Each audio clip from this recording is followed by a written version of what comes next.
আচ্ছা, merchandise inventory জিনিসটার বাংলা হচ্ছে হলো কারবারি পণ্য।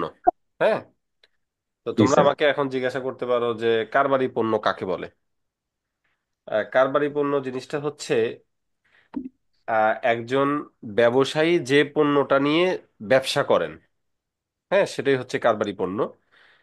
যেমন উদাহরণ যদি আমি দেই, আমি যদি একটা মুদির দোকানের উদাহরণ দেই, খেয়াল করবা। মুদির দোকানে যেমন তেল, আটা, পেঁয়াজ, রসুন, মরিচ থাকে, তার পাশাপাশি একটা ফ্রিজও কিন্তু থাকে, ঠিক কিনা? জি স্যার। আসবাবপত্র থাকে, একটা ফ্যান থাকে। হ্যাঁ, তো এগুলোর মধ্যে মূলত ফ্রিজটা কি উনি বিক্রি করেন? না স্যার। না। তিনি কি কি বিক্রি করেন? আপনার যাবতীয় পণ্য যেগুলো মানে উনি কিনে ওগুলা নিয়ে এসে বিক্রি বিক্রি করেন, করে হ্যাঁ, থাকেন। পেঁয়াজ, মরিচ, রসুন, তেল, লবণ, জি চাল, স্যার, জি ডাল, স্যার। এগুলো জিনিস উনি বিক্রি করেন। তার মানে ওনার মার্চেন্ডাইজ ইনভেন্টরি হচ্ছে চাল, ডাল, এক্সেট্রা। উনি আচ্ছা আচ্ছা। ওনার প্রতিষ্ঠানে যে একটা ফ্রিজ আছেন ওইটা উনি বিক্রি করেন না, ওইটার জন্য মানে ওইটা কিন্তু ওনার কি হবে না, মার্চেন্ডাইজ ইনভেন্টরি হবে না। হবে না। কথা কি বুঝতে পারছো? মার্চেন্ডাইজ ইনভেন্টরি বা কারবারি পণ্য জিনিসটা কি, এটা কি বুঝতে পারছো? জি স্যার, বুঝতে পারছি স্যার। আচ্ছা, এখন মার্চেন্ডাইজ ইনভেন্টরি আবার আহ, কখনো কখনো আমরা মার্চেন্ডাইজ ইনভেন্টরি পারচেস করলে আমরা এটাকে পারচেজ হিসাবে ধরি, অর্থাৎ ক্রয় হিসাবে। আমরা ইন্টারমিডিয়েট লাইফে যেরকম করছি, ক্রয় হচ্ছে আমাদের ব্যয়। ব্যয় হলে মালিকানা সত্ত্ব হ্রাস পায়, আর নগদ টাকা সম্পদ হ্রাস পায়, তাই নগদ টাকা থেকে মাইনাস করতাম এরকম, তাই না? জি জি স্যার। আবার অনার্সের বইতে কিন্তু আবার তোমরা দেখতে পাচ্ছ যে মার্চেন্ডাইজ ইনভেন্টরি নামে আলাদা একটা ঘরই আছে, ঠিক কিনা? জি জি স্যার। ইন্টারমিডিয়েটে কিন্তু একদমই। তোমরা করে আসছো যে পণ্য, কারবারি পণ্য ক্রয় করলে ক্রয় হিসাব ডেবিট, নগদান হিসাব ক্রেডিট। হিসাব ক্রেডিট, সমীকরণের জি প্রভাব স্যার। কি করছো? মূলধন থেকে মাইনাস, মানে মালিকানা সত্ত্ব থেকে মাইনাস করছো, নগদ থেকে মাইনাস করছো। কিন্তু জি স্যার। অনার্সের কিছু কিছু মানে জায়গাতে এসে তোমরা দেখতে পাচ্ছ যে পণ্য ক্রয় করলে বা মার্চেন্ডাইজ ইনভেন্টরি ক্রয় করলে মার্চেন্ডাইজ ইনভেন্টরিটাকে একটা সম্পদ হিসেবে সম্পদের পাশে একটা আলাদা ঘর দেওয়া হচ্ছে, ঠিক কিনা? এটা নিয়ে কিন্তু অনার্স ফার্স্ট ইয়ারে আমি জি ব্যক্তিগতভাবে স্যার। অনেক প্রবলেম ফেস করছি, এবং আমি বিশ্বাস করি যে তোমরাও ফেস করছো। এখানে আসলে সমস্যাটা জি কোথায়, স্যার। এটা আমি একটু গভীরে বিশ্লেষণ করব।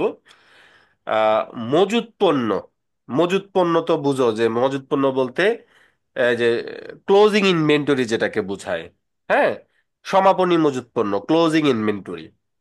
এই ক্লোজিং ইনভেন্টরিটা হিসাব করার পদ্ধতি হচ্ছে অ্যাকাউন্টিং এ দুইটা, ভালো করে বুঝো। ক্লোজিং ইনভেন্টরি হিসাব করার পদ্ধতি জি স্যার। কয়টা? দুইটা। দুইটা। একটা হচ্ছে পিরিয়ডিক্যাল, আর একটা হচ্ছে পারপিচুয়াল। একটা হচ্ছে কি জি স্যার। পিরিয়ডিক্যাল, আর একটা পিরিয়ডিক্যাল হচ্ছে আর পারপিচুয়াল। পারপিচুয়াল। তোমরা ইন্টারমিডিয়েটে যেটা শিখে আসছো এটা হচ্ছে পিরিয়ডিক্যাল। হ্যাঁ, আর অনার্স ফার্স্ট ইয়ারে এসে তোমার পিরিয়ডিক্যালও আছে, তেমনি পারপিচুয়ালও আছে। এখন প্রশ্ন হতে পারে পিরিয়ডিক্যাল কি, পারপিচুয়াল কি? জি স্যার। পিরিয়ডিক্যাল জিনিসটা হচ্ছে যে সিস্টেমে একটা হিসাব কালে মজুত পণ্য একবার হিসাব করা হয়। একটা হিসাব কাল বলতে সেটা হতে পারে 3 মাস, হতে পারে 1 বছর, হতে পারে 6 মাস।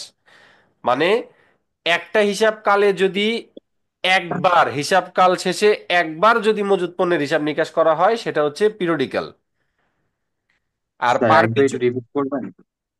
একবার একটু রিপিট দুইটা করেন স্যার। দুইটা দুইটা একসাথে বোঝো, তাহলে হচ্ছে হলো বুঝে যাবা। আর আচ্ছা আচ্ছা। পারপিচুয়াল জিনিসটা হচ্ছে হলো একটা পণ্য বিক্রি করার সাথে সাথেই মজুত পণ্য আচ্ছা। হিসাব নিকাশ করা। পিরিয়ডিক্যাল কি? হ্যাঁ।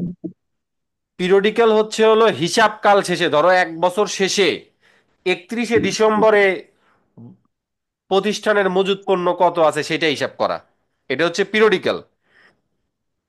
আর পারপিচুয়াল সিস্টেম হচ্ছে হলো একটা পণ্য বিক্রি হওয়ার সাথে সাথে জি স্যার। তোমার মজুত পণ্যের পরিমাণ কত আছে সেটা হিসাব করা। আমি কি জি স্যার। বলতে পারছি? জি স্যার, বুঝতে পারছি স্যার। দেখি তোমাদের একটা আইকিউ টেস্ট করি, তোমরা আমার প্রশ্নের উত্তর দিবা। পারপিচুয়াল ইনভেন্টরি সিস্টেম ভালো নাকি পিরিয়ডিক্যাল ইনভেন্টরি সিস্টেমই ভালো? স্যার, স্যার পিরিয়ডিক্যালটা মেবি ভালো। পিরিয়ডিক্যাল কখনোই ভালো না, এখানে চুরি জালিয়াতি হইতে পারে। পারপিচুয়াল ভালো। মানে তুমি একটা পণ্য বিক্রি করার পর সাথে সাথে তোমার মজুত পণ্যের পরিমাণ কত আছে এটা তুমি জানতে পারতেছো। আচ্ছা।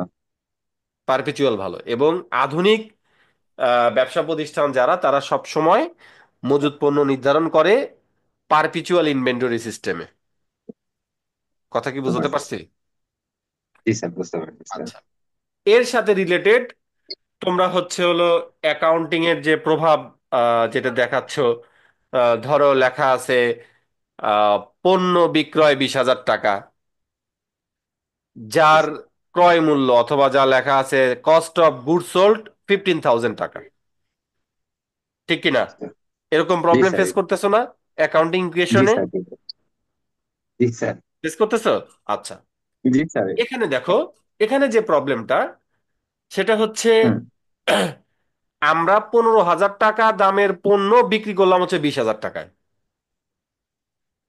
কি আচ্ছা। করছি? আমরা পনেরো পনেরো হাজার হাজার টাকা টাকা দামের পণ্য বিক্রি করলাম কত টাকায়?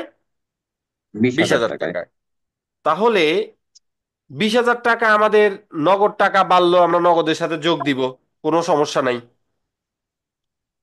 জি স্যার। নগদের সাথে যোগ করব কত? 20,000। স্যার পুরোটাই। হ্যাঁ, 20,000 টাকা, আমি আমার নগদ টাকা জি বিশ স্যার। হাজার বাড়ছে না যদি নগদে বিক্রি করে হ্যাঁ থাকি? হ্যাঁ। জি তাহলে স্যার। আমরা নগদের সাথে যোগ করে দিব 20,000। এখানে কোনো জি ঝামেলা স্যার। নাই। জি স্যার। এরপর আমাদের কারবারি পণ্য যে ছিল, ধরো মার্চেন্ডাইজ ইনভেন্টরি ছিল ধরো 50,000 টাকার, সেখান থেকে কত টাকার কারবারি পণ্য কমে গেল? 15,000 টাকা। তাহলে মার্চেন্ডাইজ ইনভেন্টরি থেকে বিয়োগ করবো 15,000। ও আচ্ছা, বুঝতে পারছি স্যার, বুঝতে পারছি। 15,000 টাকা, জি স্যার। এরপর আমাদের লাভ হলো কত? স্যার 5,000 টাকা। 5,000 টাকা। 5,000 টাকা হচ্ছে আমাদের আয় হিসেবে মালিকানা সত্ত্বের সাথে যোগ হবে। ও, বুঝতে বুঝতে পারছো পারছি কিনা বলো? স্যার। জি স্যার, ব্যাপারটা বুঝতে ক্লিয়ার? পারছি স্যার। জি স্যার, ক্লিয়ার। আচ্ছা, এই টপিক নিয়ে আর কি কারো কোনো কোনো কোশ্চেন আছে? আমার তো আপাতত নাই স্যার। এটা আছে কিনা। বাকিদের? আচ্ছা, এই টপিক নিয়ে কোশ্চেনে আমি রেকর্ডিংটা অফ করে দিচ্ছি। আমি ওই যে ছোট ছোট টপিক নিয়ে ভিডিও বানাবো সিদ্ধান্ত নিছি তো, এই টপিকে আলোচনা শেষ।